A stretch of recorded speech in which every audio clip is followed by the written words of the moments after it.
Welcome to the Alcohol Minimalist Podcast. I'm your host, Molly Watts.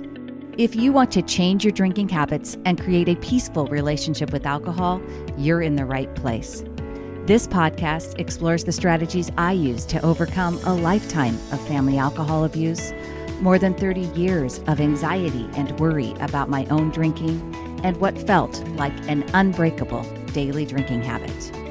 Becoming an alcohol minimalist means removing excess alcohol from your life so it doesn't remove you from life. It means being able to take alcohol or leave it without feeling deprived. It means to live peacefully, being able to enjoy a glass of wine without feeling guilty and without needing to finish the bottle. With science on our side, we'll shatter your past patterns and eliminate your excuses. Changing your relationship with alcohol is possible. I'm here to help you do it. Let's start now.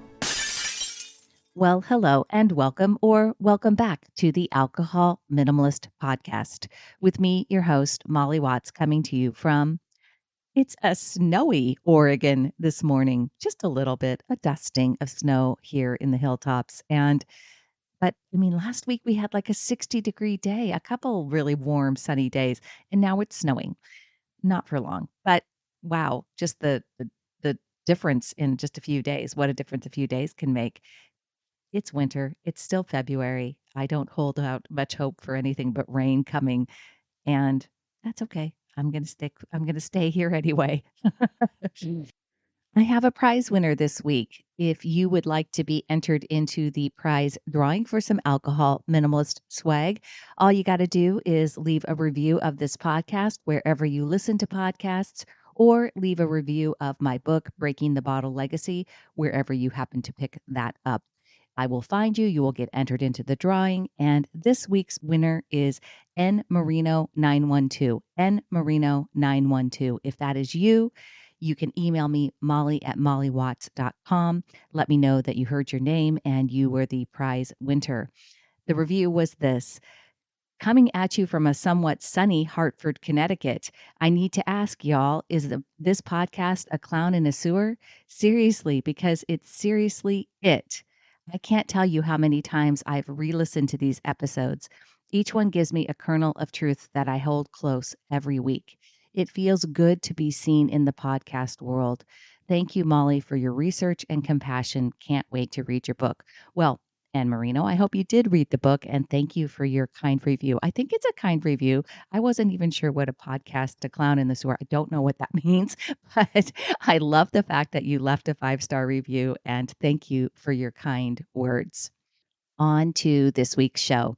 I am joined again by friend of the show and my friend, Monica Reinagel. Monica is a licensed nutritionist. She has a master's of science in human nutrition, and she's also a trained opera singer, if you didn't know, which is why she hosts a very long-standing podcast called the Nutrition Diva podcast. And I listen to Nutrition Diva all the time, and recently, very recently, Monica had an episode on alcohol. It was actually inspired by a listener question for her. And so she kind of did a deep dive into a recent report that came out in the end of 2022. And so I wanted to have her back on the show so that we could talk about that and talk about the really great work that she did for her episode. I'm going to link everything in the show notes so that you can find everything that we talk about. As with all of our conversations, I don't know that there's anybody else that I have the same kind of rapport with in terms of having a guest on the show. It's more like two people. You're kind of dropping into a friend's nerdy conversation about some of the things that Monica and I both see eye to eye on, and sometimes, have a friendly disagreement, or not disagreement, but we challenge each other's views on things. So you kind of get to be a part of that when we turn on the microphones and chat.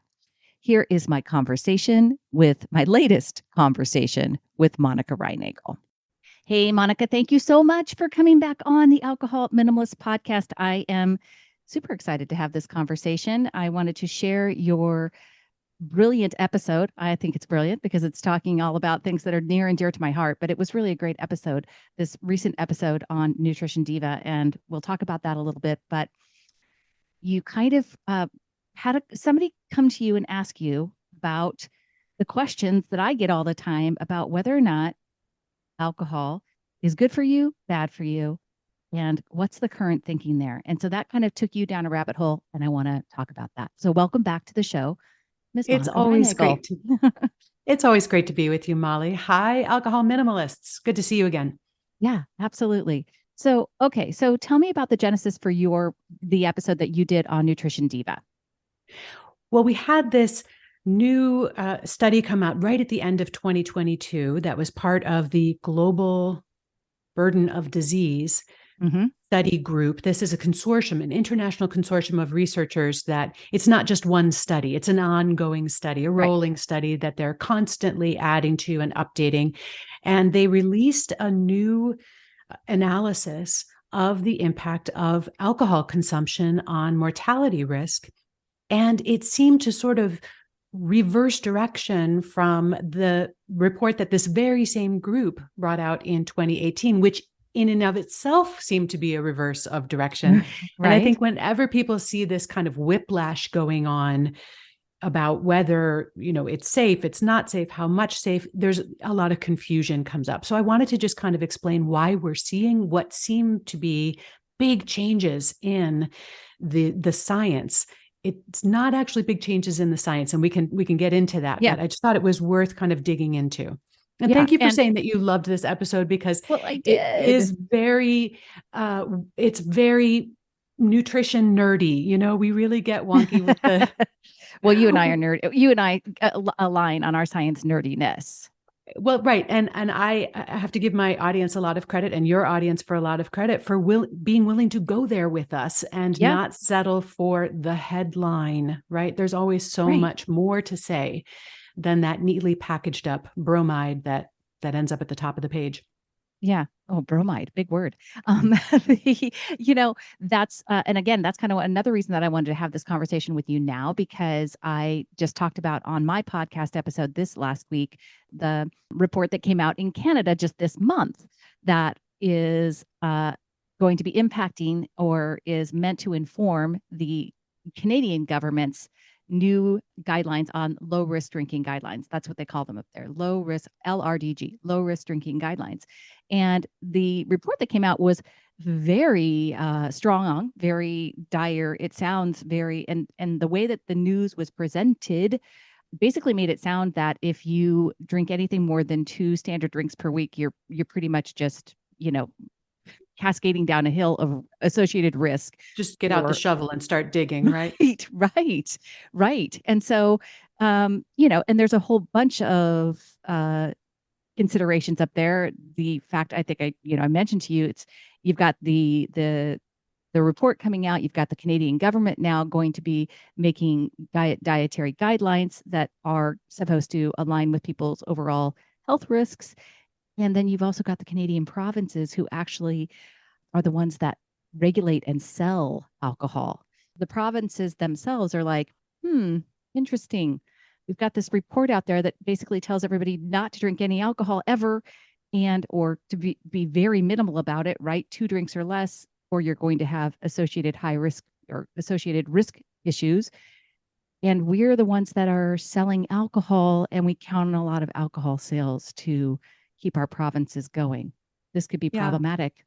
Well, from the province's standpoint. Well, right. But, in a perfect world, revenue from product sales would not be influencing public health guidelines. But of course, we don't live in a perfect world. We live in a political world. And even among the groups of scientists who huddle to come up with these recommendations, there is not perfect agreement on what that final recommendation should be. They are making decisions about what to include in their consideration, what to exclude for various reasons, how to balance factors that may not be directly weighable against one another. They've got to make some judgment calls. How big a consideration how much do we want to take this factor into consideration versus that factor? So even among the scientists, before it gets escalated to that level of politics and government, right, there's not perfect agreement. And I think that for people outside the sciences, there is this idea that scientists will sit down with a data set and a question and turn a crank and come up with an answer that they all 100% agree with. And that is incontrovertible fact. And that's not really the way science works, especially like a messy, wet science like human health and biology, where you have so much variation and so many confounding factors. So we should probably just start by saying that even when a scientific advisory committee hands up a report, you can bet there were some people on that committee who weren't happy with where they landed. Yeah. Yeah. And as you mentioned, confounding, right? Confounding things, the things that go into anything that's going to make science messy, right? So we're looking for this answer. And I talk all the time about this idea, is any amount of alcohol safe, right? Well, scientifically speaking, the baseline answer is no. There is zero amount that can be physically determined safe, right? But well, actually, I'll just put a pin in that right then, because up until 2018, which was when the previous global burden of disease study came out, the generally accepted wisdom, which is still what is reflected in the United States dietary guidelines, was that moderate consumption of alcohol, by which they, here in the US anyway, they mean one drink, no more than one drink per day per women, 2 for men, was considered harmless. And there was even flirtations with this idea that it might actually be kind of good for you, good for your heart. It really was only in 2018 that this idea that no amount can be considered safe started to be bandied about. And that came out of that 2018 global burden study. And now in this 2022 iteration, they've come back and said, well, actually, for certain groups of people, a low amount of alcohol is essentially equivalent to not drinking at all in terms of your disease risk. But we should talk a little bit more about what they mean by risk and what they mean by certain groups and all of that. So it's, if anyone listening is having trouble keeping track of where we've pinned this tail on this donkey, it's certainly not their fault. I mean, it has been a moving target. Right. I would still say that from a sheer known toxin, and what ethanol alcohol is to our systems, right? So I'm not talking about global burden of proof. I'm just talking about the idea of ingesting something that is a known toxin, right? So if we look at it just from that strict chemical outline, right? There is no safe amount of toxin that you're going to want to take into your body, period. That side. But yeah, I see her. She's raising her finger and looking at me like, wait a minute. Well, I mean, of course, the first rule of toxicology is the dose makes the poison. Sure. And so dose we have to just acknowledge there are substances that are not only harmless at lower amounts and toxic at higher amounts, but there are also substances which are beneficial in lower amounts and higher at toxic amounts. And up until recently, that was the category that alcohol was basically put into. But I also think, I'm sorry, I haven't let you finish a single sentence. So by the way, welcome to Monica and I's world, folks. This is the kind of conversations that we tend to have. That's right. It's just been one long conversation for the last 2 years. Yeah. Every once in a while, we turn on the microphone and record a little bit for you guys, but it goes on behind the scenes. But no, I think you were making the point, like, okay, let's just be clear. This is a toxic substance. It's been rated as a class 1 carcinogen. Right. So we're really just talking about balancing benefits and risks. Would that be fair to say? Yes. And I think that the thing that I would say is it's been pretty well scientifically proven now that there's no benefit to adding alcohol into your life if you're not already consuming it, right? So correct. There's no protective benefits from it. It is, so in any way, shape, or form, we need to be looking at ways to minimize it in our lives and if that's the case, then we have to assume that there's some associated risk with it. That's my global take on ingesting alcohol. Sure. And so then take that out of the equation. And so then then you have to balance out your own personal risk, which is going to be based on, and I say this all the time, every time your own independent experience with alcohol, right, is really your own personal petri dish, because we all have a different makeup and our and everything that comes into play with how we metabolize alcohol is going to impact that. So our age, our weight, our gender, our how much sleep we've gotten, how stressed out we are, all of these things, how much food we've had, that's all going to go into that independent, and how much on an ongoing basis, how much alcohol we consume. All of this goes into each time that we drink alcohol and how it impacts us independently. Okay, but let me just introduce this idea that there are some effects that we can observe. So we can run this little experiment on our own little petri dish, and we can take notes and we can keep track. How do I feel after 2 glasses of wine versus 1 glass? How am I sleeping? How does my skin look? Whatever. We can observe those effects and we can make decisions based on them. I would also argue there are other effects that alcohol may be having on our system that is harder to observe, where risks may be accumulating over time. We cannot necessarily see or even feel the fact that our liver is beginning to accumulate little fatty deposits because it's having trouble processing the alcohol plus the food that we're eating. And so as a backstop, it's just going to go ahead and store some fat there in the liver. We can't see that happening. Or feel it. That's symptomless. And of course, eventually that can progress to the point where we start to have fatty liver or other, kind of important consequences.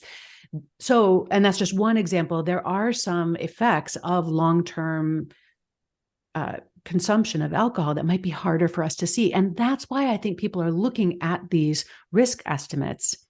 Like, tell me what happens after 10 years, 20 years, 30 years. Is my current consumption pattern safe?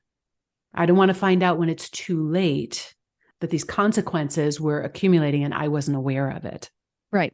Okay. Yeah, fair enough. And I think that, that's the difference between news that's reported about alcohol and us trying to break down, all of the information. And you and I definitely, we agree that giving people a more neutral and scientific and expansive idea of where this information comes from and what it really truly looks like, and global risk assessment. So let's talk about that, because it's a little bit also, I just want to say this straight up, folks. What is true on a global basis does not necessarily mean that it's true for you, right? And I think you were kind of saying that, Monica, but you have to, we want to take in all this information. We want to use it to inform our choices, but we can't just automatically assume that that's exactly what's going to be our outcome. It just doesn't work that way in life and with really anything you're ingesting. Well, right. Or with any risk assessment, because any risk is a probability. Profile. It's not a prediction of what is going to happen. But what happened in this latest iteration of the Global Burden of Disease study was that they did get a little bit more granular. Instead of just lumping every person on the entire globe into one big risk pool and seeing how alcohol consumption correlated to all-cause mortality risks. And that means your risk of dying of anything at all in a given time period, usually in a given year. They put everybody in one big risk pool. And back in 2018, they saw actually there's no level that is not associated with some increased risk of mortality. Yep. Okay. What they did this time, though, is instead of putting everybody into one giant risk pool, they broke it out by region of the globe, by age, by sex, and they started calculating the risk for these different groups, and a much different picture emerged. And you can imagine why, how different the consumption of alcohol plays out depending on the background culture and your age and, everything else that goes into your lifestyle. And that is invisible in a global risk pool. So when they did that, they could see that the amount of alcohol that was equivalent to not drinking anything at all varied from 0 up to, 2, or in some cases, in some rare cases, 3 drinks a day, those populations still had the same risk as people who didn't drink at all. That's a much different story, isn't it? And then, of course, your question is, okay, where am I on that chart? I know. It's a chart that you're going to really take some time looking at, folks. Let me tell you that. Yeah, we'll give you the link. You can look yourself up and see what amount is correlated with your sort of what they call non-drinker equivalents. And I think that's what we're looking for, right? What amount could I feel safer consuming? And you'll see it really depends on how old you are, what sex you are, and what part of the globe you live in. And that's just reflecting all of those different background variables. But the punchline of the whole thing was that for younger people, there really is no amount of drinking that has zero impact on their risk of all-cause mortality. The older you get, the more likely you are to be able to justify, maybe I want to use that word, one drink a day, as being relatively low risk. Right. So what did you take away from that? It's just it's in line with other risks. That's, I think, is the key, is that it's like, right. It's not, I think that we are looking for ways to frame it, or people are wanting ways to frame it, that because it's a risk that you take, you choose, right? What is that? What do they call it? Discretionary or voluntary? Like, okay, so there's, it's a voluntary risk, right? So you're making the decision, right? So there's voluntary risks. There's other things like air pollution, like we can't really do anything about, like we can't control, right? So there's voluntary risks versus non-voluntary risks.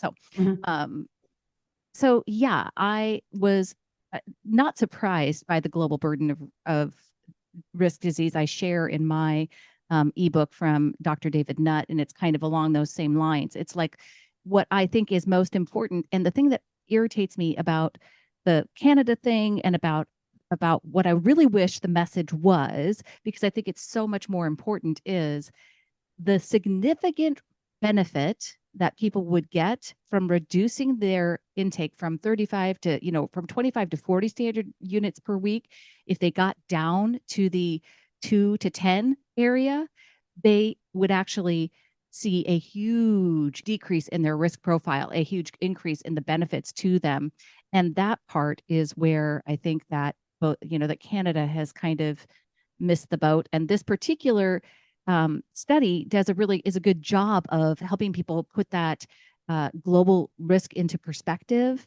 I still think we could do a better job in really letting people understand and you talk a little bit about it in that episode about the J curve, right? So it's dose dependent, and about how the biggest benefit that people really will see is if they would reduce from taking those higher risk levels that are absolutely associated with increased mortality risk. It's a great point. Here we are obsessing over whether it's 0.8 or 0.9 or 1.2, drinks per day that might constitute or be defined as low risk or no risk, is really not addressing the problem. The problem is at the upper end of the curve, and the potential benefit in terms of lives saved and person years, spared, is in moving the people at the highest end of the curve anywhere lower down that curve. Even one step lower down that curve has a much more profound impact on global burden of disease, and more importantly, on that individual's health and well-being and longevity, than us, trying to decide where to put that decimal point, on the zero risk end of it. And the other thing that I really appreciate that David Nutt brings to this discussion, and I loved your interview with him. It's been over a year now, I think, that he's been on it was one of my favorite episodes. Like almost 2 years, I think now. Okay. I know. One of my favorite episodes, still think about it. And one of the things I really appreciate that he acknowledges, and I'm sure there are people who push back on this, but he acknowledges, like, look, we get, as social animals, we get some benefit from alcohol. Is it essential? Absolutely not. Is it available to us? Obviously it is. And we do get some benefits from it. If we are not willing to acknowledge the fact that some people do receive those benefits, then I feel like we're tilting at windmills, because we're trying to balance these risks against benefits that we're not willing to acknowledge. And how do we, what kind of arithmetic can we do there? What kind of algebra can we do if we're unwilling to even like name the denominator? So So I appreciate that he brings that acknowledgement that like, yeah, is it good for you? No, but might it make your life a little bit warmer, a little bit more sociable, a little bit more enjoyable? And could that be reconciled with a low risk approach? He and you and I believe yes. Just a quick break to talk with you about Sunnyside. You hear me talk about it on the podcast, and truthfully, I have so many students and group members that share with me how Sunnyside is their preferred tool. It helps them build their healthier drinking habits and really create that peaceful relationship with alcohol. It's a tool that I feel very confident in recommending. And the Sunnyside team has recently, in September, launched a new iOS app. And that iOS app is going to just enhance the existing text message experience. It makes it easier to build healthier drinking habits for anyone looking to cut back or simply drink more mindfully.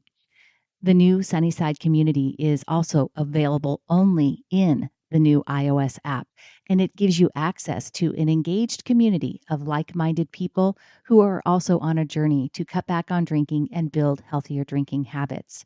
It's a safe, private space, and you'll get access to inspiration and advice from Sunnyside members as well as coaches. I encourage you to go check out Sunnyside. Go to www.sunnyside.co/Molly to get started on a free 15-day trial. That's www.sunnyside.co/Molly. I've read and shared a little bit of information from somebody, a professor up in Canada that actually is a historian on the regulations of alcohol and things like that. Mm-hmm. And his take on this whole Canada thing was the same. It was like, there has been studies on the positive benefits for longevity on connectiveness, right? On foregoing social isolation. Okay. So let's just extrapolate that. Isolation, they say it was, they said it in the United States was like the equivalent of smoking 2 packs of cigarettes a day, right? On the impact on morbidity, isolation, and loneliness. So if you look at it that way, there are people that that count on going to their local pub across the world and making connections with people. Now, that connection. Now, of course, over drinking and excessive drinking is not an answer. It's going to offset any positive impact, right? But you cannot, on a global basis, on a cultural basis, on a historical basis, ignore the role of alcohol in terms of social connectedness. And that in and of itself, again, social connectedness increases longevity. So, right? It's kind of I mean, we should say you don't have to go to a pub to find social connectedness. You can go to church choir choir rehearsal instead, of course not. But it is where some of that happens. Yeah. Right. Yeah. It exists. Right. So I think the thing that I again get frustrated by is the messaging that comes out when these reports come out. A lot of it, and certainly happened in Canada, they created this color coded chart, right? And low risk looked, green, but then you get to yellow when you're in the moderate risk, and then high risk was, purple and red. And it's like very alarming and very dire. And even the words that they used were very, they just did not paint a true picture of what they were really talking about. Like they just very generically said that if you drank 3 to 6 or 3 to 6 drinks per week, that you had an increasing risk of cancer and heart disease.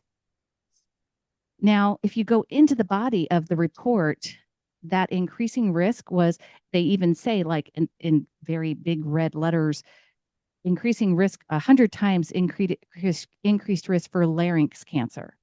All right. Well, larynx cancer got one of the lowest incidence of overall cancer rate in, at all. And it's mostly smokers who it happens to. And your increased risk for cancer went from like 0.00197 to 0.197. You know what I mean? And it was like that. And it's like, so people are going to get this message that, oh my God, I've got an increased risk of cancer if I drink 3 drinks per week instead. And so what I fear is that mindset of, well, I'm screwed anyway. Can't do it. So what's the point? Well, yeah, I am thinking about what the desired impact of this messaging and these regulations and these guidelines are, and whether they are achieving it. I mean, for all of the press that goes on, and does it actually change behavior? Do people actually make decisions based on those guidelines? Maybe they worry a little bit more. Maybe they joke more, maybe there's a little bit more gallows humor that's associated with it, but does it actually impact the decision-making? And if not, how might we impact the decision-making? And I know just from my study of behavior science that when you make a change unreachable, unattainable, you really demotivate people to take any action whatsoever. If I don't believe that I'm able to do what you're asking me to do, I'm not going to try. I'm not going to be motivated to do it. I know for a fact I have a coaching client in Canada who I had a session with after this report came out. She's been working with me for 6 months. She's done fabulous work, has gone from drinking that, 35 to 40 drinks a week down to 6 to 10. And that report came out and she was like, oh my God, well, I'm never going to be able to. Yeah, exactly. Was her exact thought. I have accomplished absolutely nothing. All this stuff that I was feeling so good about everything that I was doing. And now it feels like it's all for naught, all because this report came out. It came out on the news, right? Mm-hmm. So her takeaway was, oh my God, they're telling me that because I can never imagine. I still can't imagine only having 2 drinks. I'm just, it's terrible. And we went, of course, we worked all through that. Not only did I, send her the report because I wanted her to read it so that because again, if you get down into the nitty gritty of it, and I'm not saying, please do not hear me in any other way. There are the association between increased alcohol and alcohol use and cancer is something that you got to take into account. But it depends on who you are and what you're drinking and how much you're drinking, whether you're a woman, all of that matters. And so to just make a generic comment that 3 to 6 standard drinks increases your risk for cancer and heart disease makes it sound really frightening to people. Well, when the data may just be that, yeah, okay, are you really at risk for developing larynx cancer? Probably not.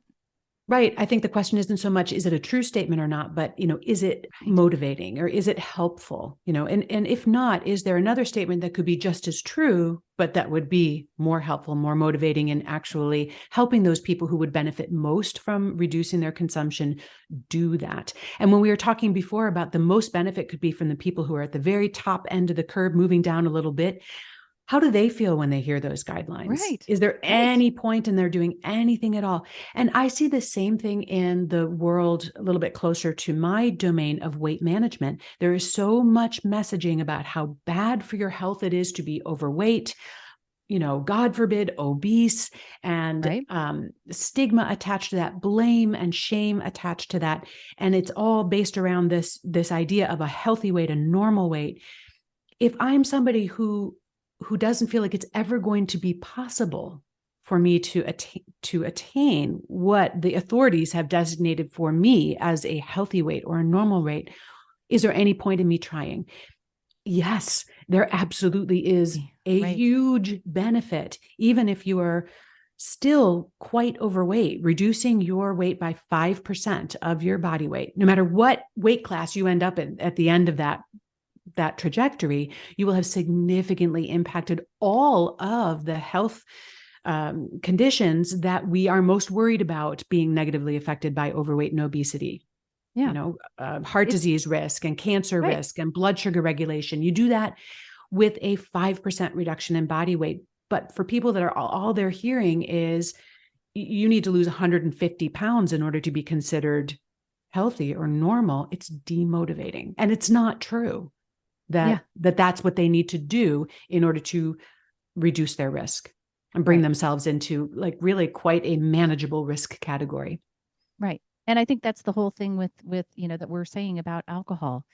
If you are consuming at those higher risk levels right now, if you're consuming alcohol, and you may not have even known they were high risk levels, right? Because that's, again, a lot of times we haven't really, people when they're just coming to my work, they aren't even aware that how much they're drinking is really associated with being high risk, right? Or being on that excessive alcohol use. I talk about low risk, and I said this in my last week episodes. The low risk guidelines that I talk about are based on not developing alcohol use disorder. They are not about avoiding alcohol related consequences when it comes to disease state, because quite honestly, as we've just very, um, at length discussed, it's hard to get a number beyond 0 that's going to actually be accurate for everybody. It just probably doesn't exist. And we are mincing numbers 1 to 1.2.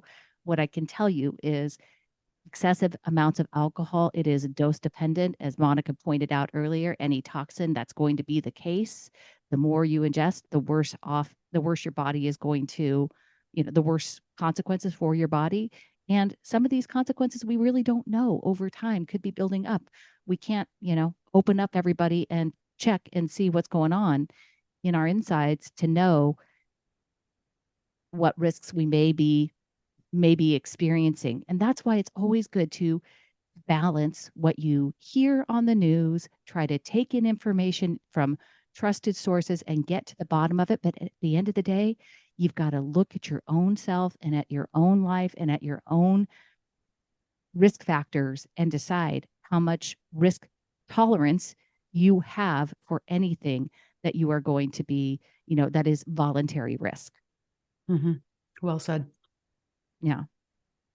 What else anything else? Any parting thoughts? Again, this is just another episode of Molly and Monica's conversations, folks. You can see we almost, we appreciate one another's perspectives. And so the science of alcohol is a little bit tricky for me. One of the things that I want to make sure people hear as well, the science on alcohol is not like the science that Monica's, like in terms of nutrition, a lot of the things that we know and can learn about nutrition, because we cannot isolate people and only have them drink alcohol. There are no double-blind, placebo-controlled studies in humans for alcohol. So everything that we talk about from alcohol is always associative and it's always observational. These are not the gold standards in science, right? They're not the gold standards in how we understand things about science. And so that's another whole piece of this puzzle. Even in these meta-analysis that were a part of the global disease, none of the science that comes is pure science. It's always associative, right? So even the results that they're analyzing. It's not experimental. And all of those analyses that we were talking about today were, again, on all-cause mortality. They were not breaking things out by various causes of death, which could include everything from automobile accidents to suicide to breast cancer to heart disease. Right. And of course, when you look at the relationships between alcohol consumption, reported alcohol consumption, we should say. Right. Because that's the other part of it, right? We just have to take their word for it. Right. And people generally underreport. Right. If we were to look at the relationships between reported alcohol intake and all of the different ways, unfortunately, that a human life can come to an end, we would also see much different pictures and associations. So this is really just kind of a summing it up at the most general possible level. I guess you asked if there was anything else that I wanted to add. And, we've talked a lot about how we assess risk and how important it is to understand. I love that you brought up, we need to understand our risk tolerance, not just our risk factors, which may include our age and our genetic history and our own history of disease and other aspects of our lifestyle. All of those are going to interplay with the risks of consuming alcohol. But we have to assess our risk tolerance. That's something that definitely cannot be summed up in anybody's meta-analysis, right? Right. And then we've implied this, but maybe it's worth just stating a little bit more overtly. We're weighing those against the benefits. So maybe we could just take a second and talk a little bit about the benefits and the perceived benefits and the value of actually looking at those and making sure that what you are perceiving as a benefit or believing as a benefit or listing to yourself as a benefit is a benefit. Because I think sometimes there's a little bit of unpacking to do there as well. Oh, 100%. I mean, I think that's where people start with me is at least that's where I started myself, right? I had a lot of beliefs about alcohol that were just fundamentally not true. I believed that it helped me unwind and de-stress, and I did not understand the neurochemistry that was at play in terms of actually creating a rebound anxiety. Yeah, I think a lot of people believe that alcohol helps them create more intimate connections to other human beings. And there's a degree to which that may be true. At that very, very low level, there is kind of an expansiveness and a willingness to connect socially, which is one of the values that alcohol has played in our evolution as human beings. But it doesn't take very long before alcohol consumption starts to be more isolating than connecting. And yet, even people who have been isolated by overuse of alcohol or have isolated themselves in order to maybe cover up their use of alcohol still believe that it is important because it makes them feel connected or to their partner or to their friends or something. So yeah, there's a lot that can be looked at and assessed and investigated, which is what you do so well, Molly, in terms of what we put on the benefit side of those scales when we're weighing benefits and risks. So really, we talked today about being a little bit more discerning about how we're going to assess risk and getting the best possible information that we have. But yeah, that other side of the scale also deserves some investigation. Yes, well said. I am going to link Monica's much more. I think Monica's episode on Nutrition Diva was just brilliant on this whole. If you haven't noted already, folks, Monica's more concise than I am. more succinct than I am. And she gets down to it, and it's very informative. The Nutrition Diva episodes, if you're not familiar with them, are very short, sweet, and I get so much out of them. So thank you for them. Thanks, Molly. And so I really highly recommend listening to it and getting it's such great science and of course I love it. But this particular one on alcohol, of course, was great for those of us that are interested in keeping informed and understanding. And I will link in my show notes not only the chart that Monica, the study that we were talking about, the 2022 global risk assessment meta-analysis of that. I'm also going to link that Canada report because I want you to look at it and read it, folks. I want you to really dig into it and see where the science really came out on it. And also remember that it was a meta-analysis of many different studies, and you can actually in the body of it, you can link to and see all of the studies that were included. It's pretty interesting when you look at that, the numbers on, they had studies that had 25 people. They had studies that had, 0 to 18-year-olds. Interesting. Right. Interesting. So, Yeah, I mean, you know what I mean? It's just very, it's worth exploring.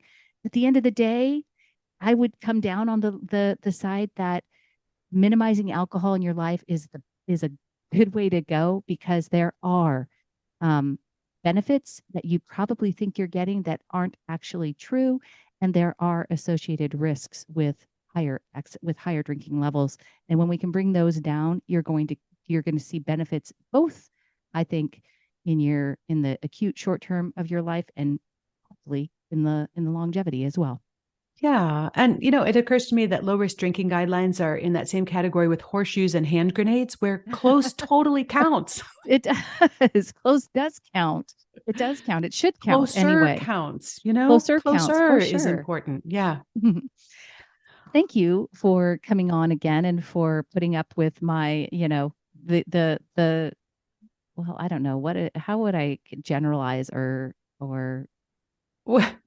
characterize our conversations? I was just thinking, I don't have these kinds of conversations on anybody else's podcast, but I think it's because we are, kind of having this conversation all the time in the background. When we turn on the microphones, we forget that they're on.